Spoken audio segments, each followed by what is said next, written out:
여러분, 오늘은 제3땅굴에 대해서 알아보겠습니다. 제3땅굴은 1978년 10월 17일에 발견되었습니다. 이 제3땅굴 이야기는 매우 중요하기 때문에 1부와 2부로 나누어서 방송을 할 예정입니다.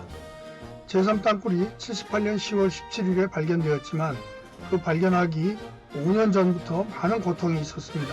오늘 그 이야기를 해보도록 하겠습니다. 이야기는 1971년도 거슬러 올라가야 할 것 같습니다. 1971년 9월 25일 김일성이 소위 말하는 9.25 전투명령을 하달합니다. 그래서 하나의 땅굴이 10개의 핵폭탄보다 더 큰 위력을 거둘 수 있다 해가지고 전 전선에 걸쳐서 땅굴을 굴설하도록 이렇게 지시를 했습니다.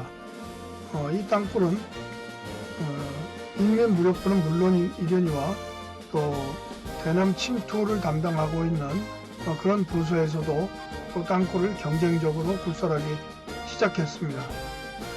이 제3땅굴은 바로 그 김중린이 지휘하는 그 부서에서 굴설한 땅굴이 되겠습니다. 그리고 71년에 김일성이가 이런 지시를 했는데 정말 감쪽같이 이것을 속이는 그런 액션을 취했죠. 72년 7월 4일날 우리 중앙정보부장 이우락 씨가 평양에 가서 소위 7.4 남북 공동성명이라는 것을 맺었습니다. 이래서 앞으로 남북이 서로 비난하지 말고 잘해보자, 이런 뜻의 그 공동성명을 발표했습니다. 그래서 한국 군은 물론이고 대한민국 전체가 이제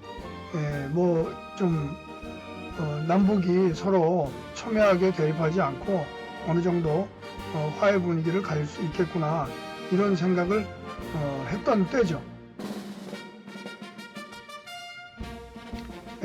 그렇지만 72년에 7.4 남북 공동성명이 맺어졌는데 73년 11월 20일 날 강원도 철원입니다. 이 3땅굴 지역이 아니고 지금으로 말하면 2땅굴 지역입니다. 2땅굴 지역. 2땅굴 지역에서 11월 20날입니다. 73년 11월 20날 새벽 아침 7시죠. 아침 7시에 육사단에서 244 경계 초소라는 곳에서 이기태 상병과 김호성 일병이 땅속에서 무언가 소리가 들린다는 것을 감지했습니다. 그리고 거기 아침에 물을 길러 가니까 그 샘이 하는 소리에 이게 맴돌이 치는 것을 발견합니다. 그래서 이 두 병사는 즉시 보고를 했고 또 중대장을 통해서 대대연대해가지고 사단까지 보고가 됐습니다. 그렇지만 사단에서 보고를 군단하고 군장을 거쳐서 6번에까지 보고가 됐겠죠. 그렇지만 상급부대, 여기서 상급부대라고 하는 것은 사단보다 높은 부대를 말합니다. 상급부대에서는 아주 냉랭했습니다. 야, 지금 무슨 뚱딴지 같은 소리 하느냐, 이런 식의 그 분위기가 굉장히 강했습니다. 그래서 6사단의 사단장 정명한 사단장님은 정말 이거 벙어리 냉가슴 친다고 하지 않습니까? 우리가 옛날 속담에. 그리고 버선발이라 뒤집어 보이겠냐 하는 그런 말이 있는데, 정말 답답한 심정이 이런 말할 수 없다고 이렇게 제가 모셨던 사단장님을 통해 말씀을 하셨고, 사단장님이 그 말씀을 저에게 해주셨어요. 제가 대위 때. 그래서 제가 그 정명한 장군님의 그 당시의 애환을 잘 알고 있습니다. 그 이 땅굴 굴친 소리였지만 그것을 아무도 믿지 않았죠. 그것이 73년입니다. 73년 11월이었는데 74년 9월 달에 아주 경천동절 그런 사건이 벌어집니다. 9월 5일 날 북한에서 김부성 씨라고 하는 분이 이 대한민국으로 귀순을 합니다. 자기가 내가 땅굴 받아왔어, 이렇게 된 겁니다. 그 땅굴 어디 땅굴이냐? 그랬더니 판문점 근처다, 이제 이렇게 된 거예요. 그러니까 저기 육사단 철원에서 소리 들린다는 게 아니고 판문점 근처라고, 이제 이렇게 된 거죠. 그러니까 지금 판문점에도 땅굴이 있을 수 있고 육사단에도 땅굴이 있을 수 있는 그런 상황이 된 겁니다.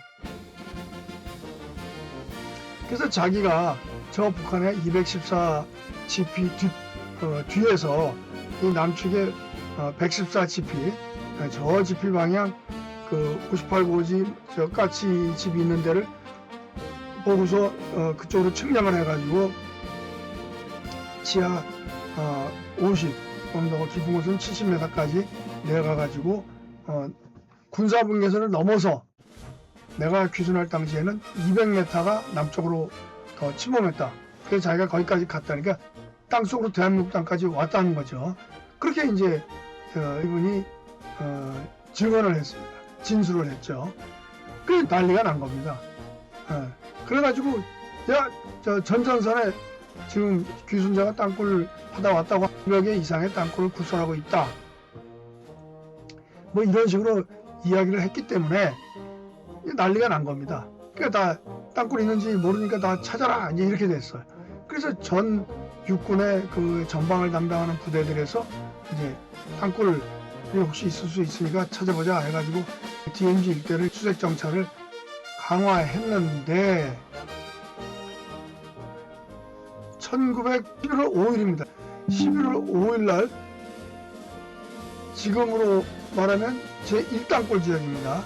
1땅굴 지역에 25사단 수색 정찰을 구정섭 중사 외 9명이 정찰을 나갔는데 그 수색 정찰 중에 땅에서 김이 올라오는 겁니다. 그래서 김이 올라오는 데를 그 병사가 발견해가지고 선마사님 저 김이 올라옵니다 해가지고 가서 보니까 땅속에서 무슨 말소리 같은 것도 들리는 것 같고 거기를 야 파! 해가지고 싹싹 야전삽으로 긁어서 하니까 그 밑에서 뭐 여기다 와다가 막 소리가 나고 난리가 났어요. 근데 그 난리가 난 것 중에 뭐 얼핏 들었다는 말도 있고 뭐 기록이 정확치는 않은데 어쨌거나 땅속에서 야 우리 국방군한테 들켰으니까 도망가자 뭐 날래 튀라고 뭐 이제 이런 거 비슷한 소리가 났던 것 같습니다. 그래가지고 우당탕하면서 막 이제 튀는 소리가 나니까 이제 막 긁었죠. 긁으니까 거기서 콘크리트 판넬 보이시는 콘크리트 판넬이 덜커덕하고 나온 겁니다. 그 판넬이 무겁습니다. 저 1m에 30cm 되고 두께가 5cm 되니까 이게 혼자서 들을 정도가 안 돼요. 그러니까 2명이나 3명이 이렇게 해서 들어야 되는 거죠. 그 들어가지고 이렇게 딱 보니까 레일이 쫙 깔려 있고 거기 반합에 국수하고 강냉이 밥이 들어있는데 국수에서 김이 모락모락 나는 겁니다. 국수에서. 그러니까 국수 끓여 먹은 김이 콘크리트 판넬하고 판넬 사이를 뚫고 지상으로 나온 거예요. 그 깊이가 겨우 45cm. 예, 45cm 밑에서 이게 나온 겁니다. 땅굴이. 뭐 그날부로 땅굴이 발견된 거죠. 뭐 땅굴 찾고 자시고 할 것도 없습니다. 그냥 그날 발견돼가지고 이제 구정섭 중사가 중대장님한테 이제 중대장님 박동영 대입니다. 중대장님 여기 땅굴 같은 게 있습니다. 땅굴 찾았습니다. 이렇게 된 거예요. 근데 그 순간 북한 GP에서 그냥 총을 300여 발 쏴가지고 거기서 우리 병사들이 사망했습니다. 총을 맞아가지고 우리 그 젊은 병사들이 돌아가셨죠. 부상당하고 뭐 난리가 난 거죠. 뭐 거기서. 예. 그리고 어쨌거나 그 뒤에 그러니까 열흘 뒤에 이제 그 DMZ는 유엔군 관하지 않습니까? 그래서 유엔 군사정전위원회에서 나와가지고 조사를 해서 이제 북한 측에다가 정식으로 이제 항의를 하는 그런 절차가 있는데 조사를 하러 이제 들어가서 저 북쪽 쪽에 가만 다 갔는데 북한 애들이 그 설치해놓은 지뢰에 그 부유출에 걸려가지고 그 벨린저 중령하고 김학철 해병 소령 미군 해군 중령하고 해병 소령이 그 자리에서 사망합니다. 그냥 완전히 저 시신을 찾을 수 없을 정도로 그렇게 됐고 또 같이 들어갔던 6명이 중상을 입습니다. 그러니까 아주 뭐 엄청난 그 인명 피해를 당하고서 이제 그 1당굴을 발견해낸 겁니다. 1당굴은 폭이 90, 상부는 90cm, 높이 1.2m, 하부는 1.1m, 길이는 3.5km, 콘크리트로 됐고 안에 220V가 전기 시설이 되어 있었고 레일하고 궤도차를 얘네들이 놓고 톡했습니다. 그 광차라는 거 있지 않습니까? 예. 그래서 뭐 우리가 노획한 게 거반 한 트럭분이 된다 하더라고요. 뭐 이것저것 해가지고 뭐 다이너마이트도 뭐 상당히 있었고 뭐 음식, 곡괭이, 나침반 뭐 이런 거 뭐 등등등등 굉장히 많았습니다. 예. 그게 이제 여기 이렇게 사진에서 대표적인 걸 이제 보실 수가 있습니다. 이제 그렇게 돼가지고 이제 전 국민이 안 거죠. 7.4 남북 공동성명 그 전부 가짜다. 이제 7.4 남북 공동성명 해놓고 땅굴 팠다 해가지고 전국적으로 그냥 아주 북한 규탄하는 그 집회가 엄청나게 열렸습니다. 예. 그렇게 이제 됐는데 그 일당굴이 발견되고 나니까 어떻게 됩니까? 철원, 지금 일당굴은 연천 고랑포입니다. 지금 말씀드리려고 하는 3땅굴은 문산, 판문점 옆이고 거기 땅굴 있다라고 얘기를 했는데 지금 발견된 거는 연천에서 발견됐고 연천보다 더 앞에 강원도 철원에서 소리 난다고 했거든요. 그러니까 이 세 개의 땅굴이 거의 동시라고 할 수는 없지만 비슷한 시기에 전부 뭐가 드러난 겁니다. 근데 제일 처음에 이제 징후가 나온 건 당연히 이 땅굴이고요. 그 이 땅굴은 징후는 제일 처음에 발견했는데 어떻게 땅굴 발견을 못한 겁니다. 땅굴 발견 못했는데 판문점에서 귀순자가 넘어와가지고 땅굴 받아왔다. 그래가지고 막 수색경찰 강화하는 중에 왼쪽에 있는 그 25사단에서 1땅굴을 찾았다. 이렇게 되니까 이 땅굴도 뭐 당연히 그건 땅굴이 있는 거죠. 그래서 이제 이 땅굴도 그냥 열심히 땅굴을 이제 찾게 된 겁니다. 땅굴을 이제 찾게 됐는데 거기서 어떻게 찾았냐? 이제 소리를 들었다고 하는 그 지역이 있지 않습니까? 그 소리 들었다고 하는 지역에 당시에는 코아 시추기라는 것이 있었습니다. 그 코아 시추기를 가지고 이제 시추를 계속 하는 겁니다.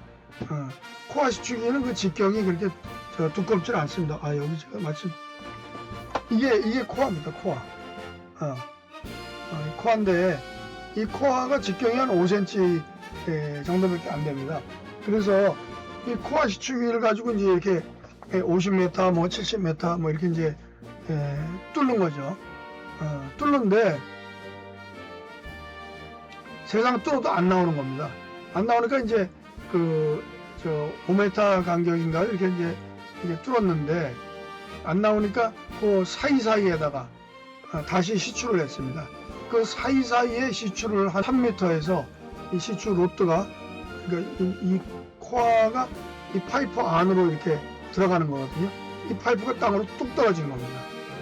땅으로 뚝 떨어져 가지고 이제 뭔가 공동이 있다 이렇게 된 게 밝혀진 거죠. 그래서 거기에 미군이 카메라를 집어넣습니다. 카메라를 집어넣어 가지고 보니까 이제 지하 공간 반응이 나타난 겁니다. 그 당시 카메라는 이제 좀 원시적이어 가지고 그 시추공 벽면을 따라서 내려가면 그 벽에 반사되니까 하얗게 보이고 화강암이니까.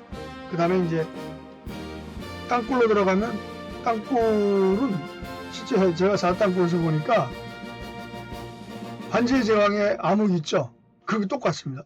완전 절대 암흑입니다. 아무것도 안 보입니다. 지상에서 제가 147m에서 땅굴을 보는데 지상에 있는 제가 무섭습니다. 공포가 느껴지더라고요. 와, 무섭다. 이런 공포가. 그러니까 뭐 147m나 53m나 똑같은 거죠. 예. 깜깜하니까. 예. 시커멓게 보이니까 이제 공간이 있다 한 건지 알게 된 거고, 그래서 이제 여기에 땅굴이 발견되면 그 옆을 또 뚫어야 되지 않습니까? 그 뚫는 거를 이제 우리 그 당시에는 옆굴이라고 하기도 하고 영어로는 카운터 터널이라고 합니다. 근데 우리나라로는 옆굴이라고 하기도 하고 옆땅굴 이렇게 했는데 현재는 역갱도라는 말로 그냥 통용화됐습니다. 그래서 현대건설이 한 2달 작업해가지고 1975년 3월 24일에 새벽 7시에 역갱도를 파고 들어가서 북한 땅굴에 딱 하고 뚫어버립니다. 예. 그래서 제2 땅굴이 철원 북방 13km 지점 군사분계선 남쪽 800m에서 발견되게 됩니다. 근데 제2 땅굴은 규모가 장난이 아닙니다. 1땅굴하고는 비교할 수 없을 정도로 아주 어마어마한 땅굴이고, 폭이 2.1m, 높이가 2m, 그리고 사다리꼴이면서 약간의 아치형입니다. 약간. 그리고 깊이는 우리가 발견한 것은 50m지만 저쪽 그 정상으로 가면 160m까지 이렇게 고지 정상에서는 160m, 우리가 발견한 곳은 53m 하고요. 토탈 길이는 3.5km입니다. 얘네가 굉장히 많이 길게 판 거죠. 그래서 DMZ 남쪽으로는 800m 내려왔습니다. 800m 내려온 지점이 이제 명중했는데, 뒤로도 또 한 150m, 200m 정도 더 있었습니다. 뒤로도. 네. 이 땅굴은요, 제가 그 땅굴 탐지 청문석장교 하면서 땅굴 1, 2, 3, 4 여러 차례 연구하러 조사하러 미국 사람 데리고 또 딴 나라 외국 사람들 데리고 가서 이런 땅굴 어떻게 찾으면 좋겠냐 많이 가봤는데, 이 땅굴은 정말 걸작입니다. 걸작. 이 땅굴은 제가 칭찬하는 게 아니라 잘 만들었어요, 얘네가.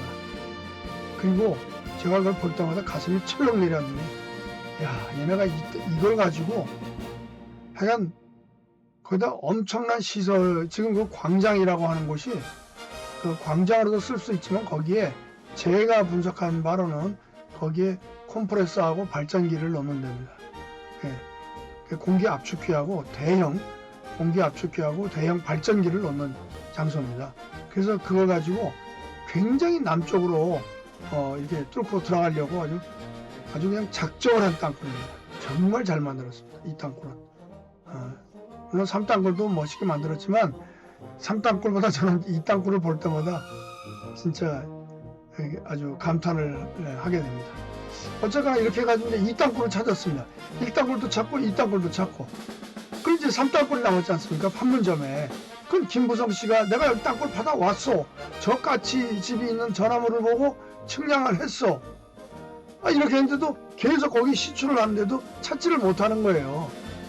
네, 그런데 시추가 여러분 그 시추를 하면 이게 파이프로 시추를 해가지고 이렇게 내려가거든요. 이 내려가면 이게 수직으로 내려간다라고, 파이프에 이게 들어가가지고 내려가면 수직으로 내려간다라고 우리는 상상할 수 있거든요. 얘가 수직으로 안 내려갑니다. 이게 이렇게 휩니다. 이렇게. 근데 육군본부에서 가지고 있는 제가 4땅굴 찾을 때까지 썼던 그 T4W라는 시추기는 기본으로 6인치 15cm 직경으로 뚫거든요. 15cm 직경이면 지금 직경이 이게 15cm입니다. 삼각자. 제 얼굴 한 15cm. 이 정도 직경으로 뚫는데 얘가 100m 내려가면 100m, 수직으로 100m 내려가면 얘가 어느 정도 휠까요? 100m에서 평균 5m 정도 휩니다. 5m 평균. 어떨 때는 1m도 아닐 때가 있고, 어떨 때는 6, 7, 8m까지 이렇게 되는 거죠. 그리고 이렇게만 되는 게 아닙니다. 꽈배기처럼 꼬입니다. 이리 갔다가 이렇게 꼬입니다. 이렇게 꽈배기처럼. 그래가지고 이쪽으로 갔는 줄 알았는데 결과는 또 반대쪽에 가 있어요. 예, 이렇게 됩니다. 그러니까 만약에 4땅굴이 왜 힘들었냐? 150m 팔려고 그러면은 빙빙 돌아가지고 지상의 위치가 지하 위치하고 전혀 다릅니다. 그러니까 2m 땅굴을 맞추기가 굉장히 힘들다는 겁니다. 근데 3땅굴에서도 똑같았어요. 여기 파다 왔다 하고 김부성 씨가 얘기했는데 거기에 시추를 하는데 안 나오는 겁니다. 그래서 김부성 씨가 현장에 총 12번 가가지고 내가 여기다 파다 왔어. 여기가 틀림없습니다 했는데 파도 안 나와가지고 많은 의심을 받고 고초를 겪었다고 합니다. 그래가지고 김부성 씨가 마지막으로, 그러면 내가 철책까지 왔었으니까 북한에서 남한에서 철책까지 갑시다. 이래가지고 김무성 씨가 철책까지 뭐 가다간지 갔다가 오다간지는 제가 그 확인을 못했습니다. 김무성 씨가 지뢰를 밟으셨어요. 발목지뢰를. 그래서 제가 어떻게 다쳤는지 뭐 그건 여쭤보지는 않았습니다. 제가 여러 가지 그 인터뷰할 내용이 있었는데 이제 탐식가로 모셔가지고 그렇게 했는데 배웅해드린다고 나가는데 왼쪽 발 뒤꿈치 복사뼈 있는 데가 이렇게 두껍더라고요. 지금 얘기는 85년도 이야기입니다. 예. 예, 하여간 제가 탐식가 있을 때 이야기입니다. 그래서 저는 그때 보면서 이 다리를 저르세요. 그래서 이 땅굴은 그래서 시추를 했는데 총 45개 만에 발견했습니다. 그리고 3땅굴은 82개를 뚫었는데 발견을 못한 거예요. 근데 시간이 얼마 걸렸나? 3년 4개월 동안 찾지를 못한 겁니다. 3년 4개월. 귀순자가 와가지고 여기다 팠어 했는데 3년 4개월. 예, 정말 땅굴 안 나옵니다. 3년 4개월 귀순자가 정답을 알려줬는데도 못 찾은 거예요. 82개 공을 팠는데도 안 나온 겁니다. 그래가지고 그냥 지쳐가지고 이렇게 있는 상황인데, 그런데 지금 시간이 흘러가지고 8년 6월 10일이 됐습니다. 6월 10일 03시 우리 1사단 114 GP에서 김을수 중사라는 분이 경계를 쓰고 있었습니다. 근데 이분은 굉장히 책임감이 강하시고 솔선수범 하시는 분 같아요. 이분이 그냥 직접 이 시추, 그러니까 김무성 씨가 그 진술했던 그 지역, 거기가 이제 집중 시추 지역이니까 그쪽을 이제 이렇게 뚫어지게 바라보고 있었던 것 같습니다. 근데 순간적으로 그때 그날 참 날씨가 어땠냐? 03시 13분인데 6월 10일입니다. 음력으로는 5월 5일 단오날입니다. 기상이 어땠습니까? 하고 제가 이제 여쭤보니까 궂은 비가 내리고 있었다. 그 다음에 그 비와 물안개 비슷하게 끼어가지고 이렇게 전방이 이렇게 그 시야가 좋지 않았다고 합니다. 새벽 3시 13분입니다. 5월 5일날. 그러니까 달이 요만큼 있는 그런 때죠. 근데 갑자기 지피가 그냥 꽉 하고 흔들립니다. 흔들리는데 최초의 그 충격은 야구 배트로 군 앞바닥을 때리는 것과 같은 충격이 일어납니다. 소리는 안 납니다. 이렇게 됩니다. 그런 충격이 있고 바로 지피가 꽝 하고 흔들리는 겁니다. 아직 소리는 안 났습니다. 아직 소리는 안 났는데 지피가 흔들리는 거예요. 근데 그 직후에 꽝 소리가 난 겁니다. 그 직후에.